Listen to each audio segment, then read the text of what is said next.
In the Castro district, there is a memorial that honors the gay soldiers who were killed in the Nazi regime from 1933 to 1945. And I use the opportunity to talk about the fact that when World War II ended, it wasn't happily ever after for everyone. Hitler targeted disabled people, he targeted people of color, he targeted LGBTQ people, Romanians, the list goes on and on.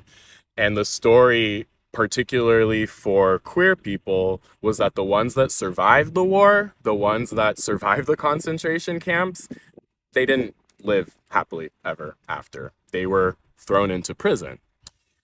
One time or a few times, I've had people at this spot on the tour mention something about their people going through the worst thing in all of humanity. And I've bit my tongue because I don't want to get called you know what.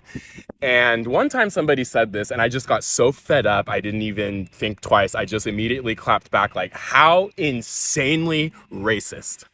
Like, how incredibly prejudiced. First off, you act like you were there. Secondly, your people did not suffer more than my people that survived the death squads in El Salvador. Your people did not suffer more than the people that we brutalized in Vietnam and Cambodia, during the Vietnam War. If you want to go just by numbers, the United States bulldozed over 100 million indigenous Americans to create the land that we now live in.